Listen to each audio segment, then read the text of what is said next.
पौराणिक कथाओं के अनुसार मौनी अमावस्या के दिन मनु ऋषि का जन्म हुआ था। इस दिन मौन व्रत कर विधिवत श्रीहरि भगवान विष्णु की पूजा अर्चना करने से मुनि पद की प्राप्ति होती है। सनातन धर्म में अमावस्या तिथि का विशेष महत्व है। शास्त्रों के अनुसार जब सूर्य और चंद्रमा के बीच का अंतर शून्य हो जाता है तो अमावस्या तिथि का योग बनता है। इससे पहले कि हम वीडियो में आगे बढ़े, यदि अभी तक आपने हमारे चैनल धर्म संज्ञान को सब्सक्राइब नहीं किया है तो कृपया सब्सक्राइब कर लें ताकि आने वाली वीडियो का नोटिफिकेशन सबसे पहले आपको मिलता रहे। इसके साथ ही आप लोग हमारे दूसरे चैनल रसोई विथ बेबी को भी सब्सक्राइब कर लें, जिसमें आपको स्वादिष्ट पकवानों की रेसिपी मिलेगी। धार्मिक मान्यताओं के अनुसार अमावस्या की तिथि भगवान विष्णु को अत्यंत प्रिय है।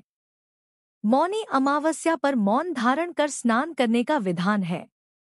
इस दिन पीपल के पेड़ व भगवान विष्णु की विधिवत पूजन भी काफी महत्वपूर्ण माना जाता है। स्कंद पुराण में वर्णित एक कथा के अनुसार बिना व्रत कथा पाठ किए किसी भी व्रत को पूर्ण नहीं माना जाता। अगर आप मौनी अमावस्या के दिन व्रत रख रहे हैं तो इस व्रत कथा को जरूर सुनें। मौनी अमावस्या की पौराणिक कथा प्राचीन काल में कांचीपुरी में देवस्वामी नाम का एक ब्राह्मण रहता था। उसकी पत्नी का नाम धनवती था। उनके 7 पुत्र और एक पुत्री थी। पुत्री का नाम गुणवती था। ब्राह्मण ने 7 पुत्रों का विवाह करने के बाद बेटी के लिए वर तलाश करने के लिए अपने सबसे बड़े पुत्र को भेजा। उसने एक ज्योतिषी को कन्या की कुंडली दिखाई। उसने बताया कि विवाह होते ही कन्या विधवा हो जाएगी। ज्योतिषी की बात सुन ब्राह्मण दुखी हो गया और उसने इसका उपाय पूछा। उपाय पूछे जाने पर ब्राह्मण ने बताया कि सिंहल द्वीप पर एक सोमा नामक धोबिन रहती है। यदि कन्या की शादी से पहले घर आकर वह पूजन करे तो यह दोष दूर हो जाएगा। ब्राह्मण ने गुणवती को अपने सबसे छोटे पुत्र के साथ सिंहलद्वीप भेजा। दोनों सागर किनारे पहुंचकर उसे पार करने की कोशिश करने लगे। जब समुद्र को पार करने का कोई रास्ता नहीं मिला तो भूखे प्यासे एक वट वृक्ष के नीचे आराम करने लगे। पेड़ पर घोंसले में एक गिद्ध का परिवार रहता था। उस समय घोंसले में सिर्फ गिद्ध के बच्चे थे। वे सुबह से भाई बहन के क्रियाकलापों को देख रहे थे। शाम को जब गिद्ध के बच्चों की माँ भोजन लेकर घोंसले में आई तो वे उस भाई बहन की कहानी को बताने लगे। उनकी बात सुनकर गिद्ध की माँ को नीचे बैठे भाई बहन पर काफी दया आई और बच्चों को आश्वासन दिया कि वह उनकी समस्या का समाधान करेगी। यह सुनकर गिद्ध के बच्चों ने भोजन ग्रहण किया।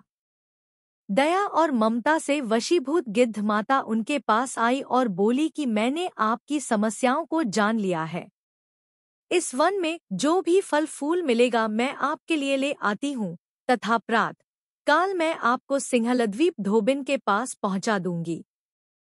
अगले दिन सुबह होते ही गिद्ध माता ने दोनों भाई बहनों को समुद्र पार कराकर सिंहलद्वीप सोमा के पास पहुँचा दिया। गुणवती प्रतिदिन सुबह सूर्योदय से पहले सोमा का घर लीप दिया करती थी। एक दिन सोमा ने अपनी बहुओं से पूछा कि प्रतिदिन सुबह हमारा घर कौन लीपता है।